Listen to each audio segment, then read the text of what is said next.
De l'Évangile de Jésus-Christ selon saint Luc.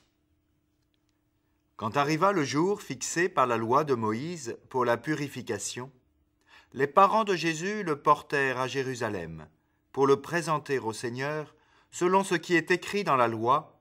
Tout premier-né de sexe masculin sera consacré au Seigneur. Il venait aussi présenter en offrande le sacrifice prescrit par la loi du Seigneur, un couple de tourterelles ou 2 petites colombes. Or, il y avait à Jérusalem un homme appelé Siméon. C'était un homme juste et religieux qui attendait la consolation d'Israël, et l'Esprit Saint était sur lui. L'Esprit lui avait révélé qu'il ne verrait pas la mort avant d'avoir vu le Messie du Seigneur. Poussé par l'Esprit, Siméon vint au temple. Les parents y entraient avec l'enfant Jésus pour accomplir les rites de la loi qui le concernaient. Siméon prit l'enfant dans ses bras et il bénit Dieu en disant : « Maintenant, ô Maître, tu peux laisser ton serviteur s'en aller dans la paix, selon ta parole. Car mes yeux ont vu ton salut, que tu as préparé à la face de tous les peuples, lumière pour éclairer les nations païennes, et gloire d'Israël ton peuple. » Le père et la mère de l'enfant s'étonnaient de ce qu'on disait de lui. Siméon les bénit, puis il dit à Marie sa mère : « Vois, ton fils qui est là provoquera la chute et le relèvement de beaucoup en Israël. Il sera un signe de division, et toi-même, ton cœur sera transpercé par une épée. Ainsi seront dévoilées les pensées secrètes d'un grand nombre. » Ce bébé de 40 jours, entouré de son père et de sa mère, ce petit garçon juif qui fait la fierté de ses parents, cet enfant nazaréen qui croit et se fortifie, comme il nous est proche et palpable aujourd'hui, le Fils de Dieu. Comme nous aimons à penser qu'il ne fut pas différent de nous. On imagine ses grands yeux étonnés, sa ressemblance avec Marie, Joseph tout appliqué à l'accomplissement docile des préceptes de la loi.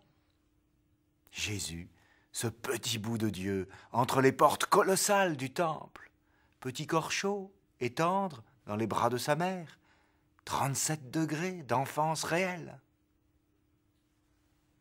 Dans l'humilité de sa condition, on offre pour lui 2 petits oiseaux, une paire d'oiseaux, car il est corps et âme, et tous les 2 ensemble à racheter. Le Verbe a pris chair de la Vierge Marie. Il est issu de cette race sainte, il plonge ses racines dans ce terreau profond. Jusque-là va son encharnement. Il est membre de ce peuple fidèle, tiré de ce vieux monde, de ces temps inconsolés d'avant la grâce.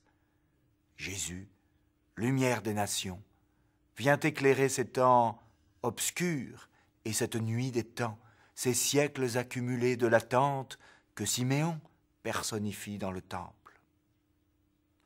On se serait volontiers attardé sur ce tableau charmant du temple. Mais ne croyons pas que cette scène de la présentation ne soit qu'une anecdote attendrissante avant que ne commencent les choses sérieuses. Non, déjà se profile ici encore le mystère de la croix, de la crèche au crucifiement. C'est curieux comme tous les textes de cette octave de Noël nous orientent déjà vers le calvaire. Étienne le martyr, hier les saints innocents, et aujourd'hui ce texte où Jésus est présenté, c'est-à-dire offert. Car il ne s'agit pas simplement de faire les présentations, comme si Marie disait à Dieu le Père « Laissez-moi donc vous présenter votre Fils ». Non, nous ne sommes pas dans un salon, nous sommes dans le temple, en ce lieu où présenter signifie offrir. Le temple, en effet, comment l'oublier ? C'est le lieu du sacrifice. Il y a 33 jours, c'est-à-dire au 8e jour après sa naissance, Jésus a reçu le nom qui signifie « Dieu sauve ». Et en ce 33e jour, nous est désignée la manière dont il nous sauvera. Par son sacrifice, Jésus est présenté, offert en présent. C'est en donnant sa vie qu'il nous sauve. Siméon ne s'y trompe pas. En voyant l'enfant entre ses bras remis, il proclame « Maître, mes yeux ont vu ton salut ». Il regarde l'enfant, il voit le salut. Et il dit « Toi-même, Marie, un glaive transpercera ton âme ». Voici que Siméon prophétise le centurion et la lance romaine 33 ans plus tard.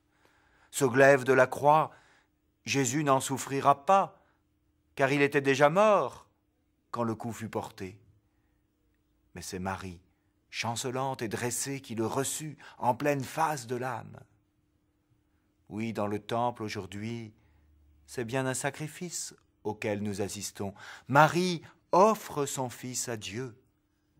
De Bethléem au Golgotha, elle n'a cessé de le donner.